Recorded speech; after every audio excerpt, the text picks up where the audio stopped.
All right, so today I wanted to talk a little bit about the Project Veritas, whatever you want to call it, leaks or news that broke about a week ago, that basically went to show. I mean, I've already talked a little bit about it, but I wanted to break it down a little further. Um, I mean, there was many things. I may even get into those in separate videos, but the main thing that I mean, there's actually several things. Number one, them basically admitting that they're making the virus appear worse than it is to drive ratings. That they the main reason they talk about these police shootings is to number one drive ratings, and number two to stir up tensions.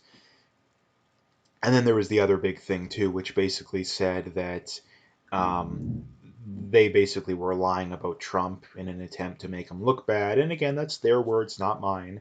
And this is the craziest thing. Again, I brought this up a lot before, but I don't think people can. I don't think it's talked about enough, and I don't think that people understand the gravity of just how important this stuff is, and that um, these people are literally admitting that they are lying to people and misleading people, and yet people still take them seriously.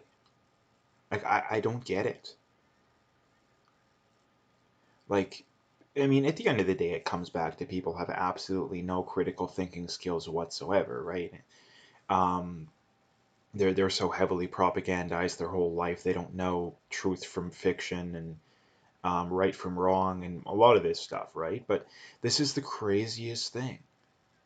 Like again, how many people think that they have an objective worldview on Trump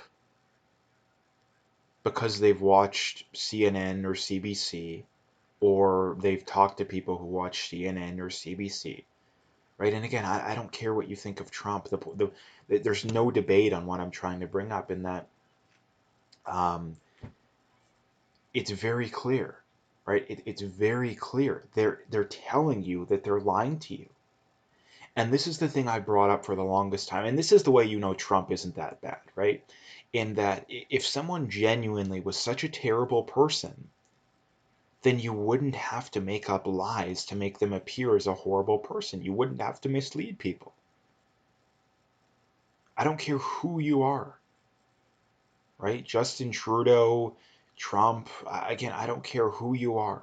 If you have to make stuff up or mislead people in an attempt to make them look bad, it's very unlikely they're actually a bad person because if they were, you would just point out the legitimate things, the things that aren't misleading that would make them look bad. Again, do we have to go? I mean, let's go down the list with Trump. It's Russia collusion, which is proven to be a lie. There never was any evidence to back it up in the first place. In fact, the only collusion that was done with Russia was the Clintons, which is very funny. That's never talked about. I mean, number two, you have the whole grab him by the you know what, which again was taken grossly out of context. He didn't actually say that he's done it or he thinks people should do it. He's simply using a metaphor in that the actual in context um, quote or what they were actually talking about was basically someone asking Trump, a young guy interested in how things were, for someone like Trump. It's basically something along the lines of how easy is it to get women for a guy like you? And well, Trump says being that Trump is kind of hyperbolic, but and he likes to use metaphors and stuff like that. He says, "Oh, it's so easy you can walk up to him and grab him by the you know what, right?" Again, it's a metaphor. He's not actually literally saying that, but again, people think that, right? Kids in cages, right? That's another big one. Well, the reality behind that is that it was started under the Obama administration and nobody cared.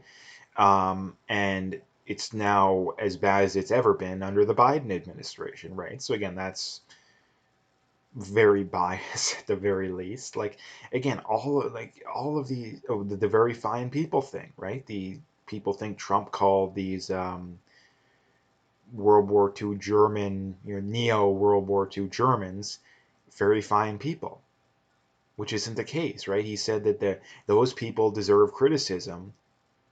He said, I'm not talking about those people, but aside from those people, there's very fine people on both sides. Again, textbook out of context quote, Right? No, again, the leftists would push back again, saying, "Oh, it happens to some on the other side as well," which I think is true to an extent, right? I think that a lot of people talk about Trudeau in a way that a lot of right wingers talk about Trudeau in a way that's not nearly to the extent. It's not even in the same universe, but it is somewhat comparable to how leftists talk about Trump, how some conservatives talk about Trudeau, right? Um, I will concede that, but again, they're not even in the same universe. Like they're nowhere even close, right? But the main point here, like I said, the mainstream media, again, they're admitting they're lying to you and misleading you. Why in the world do you give these people the time of day? Why would you trust them? Right? They're admitting to you they're only um, talking about the virus to drive ratings, admitting that it's not all that bad.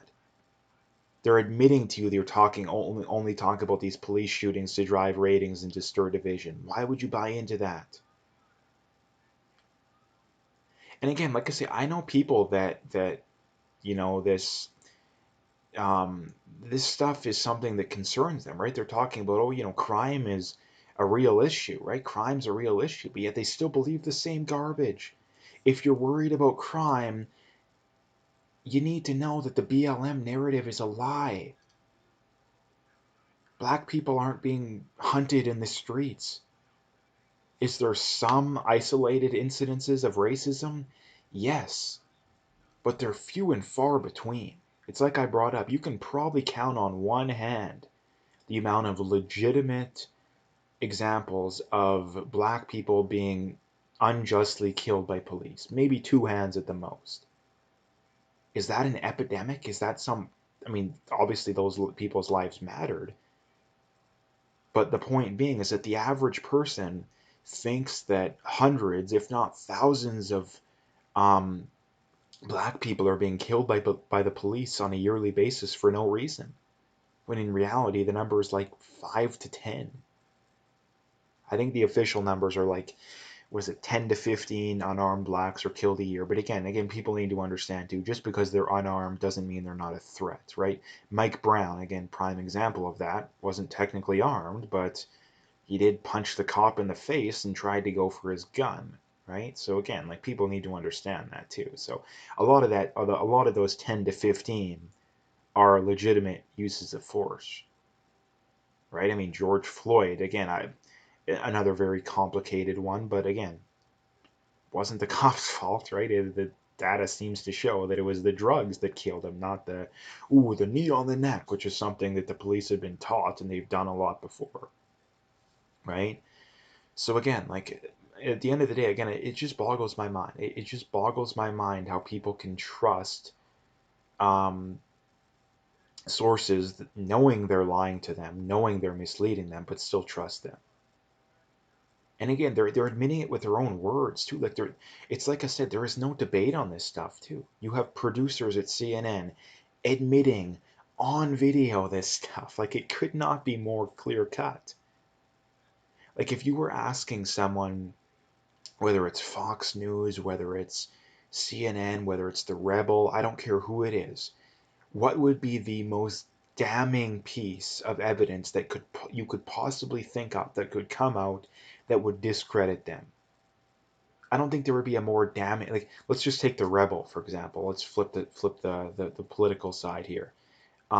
If someone got Ezra or one of these people on camera, clear as day, in context, admitting that they're lying to their audience, I don't think aside from them literally having a press conference and saying, "Yeah, we're lying to you," there's no more damning piece of evidence that could possibly come out.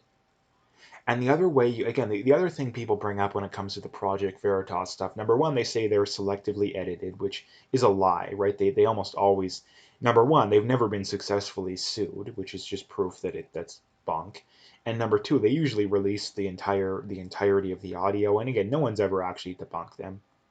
The other thing they say is, oh, it's out of context, which isn't the case either. Because again, the other thing is that these people, they're almost always being secretly recorded, which is like if you're being secretly recorded, you don't know you're being recorded.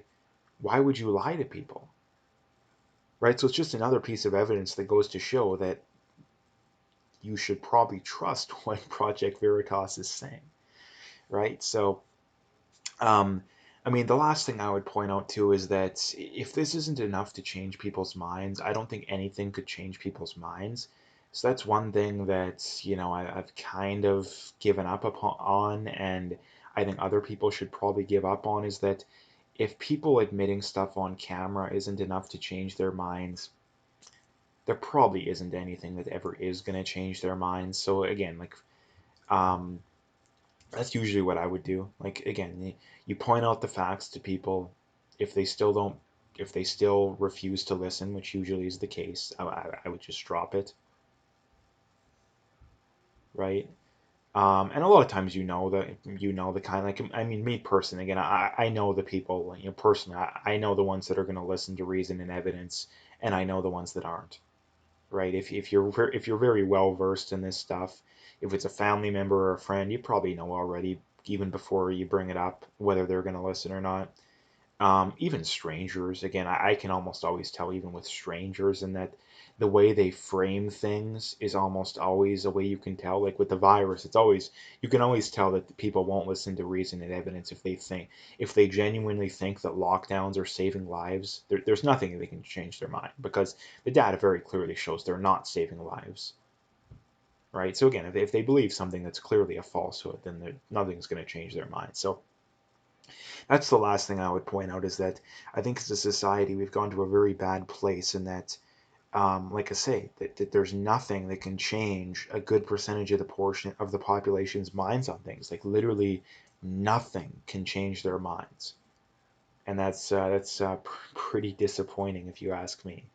Um, so anyway, again, I'm trying to change minds. Personally, I'm not saying you should give up completely, but you got to pick your battles, I think. Um, So anyway, that's what I wanted to bring up today. If you liked the video, make sure you hit that like and subscribe. If you haven't already, make sure you check out those links below. Follow me on those other platforms if you haven't already. If you want to donate, you could do that as well. Again, I would very much appreciate whatever support I can get. But at the very least, just hit that like and subscribe, and stay tuned for more.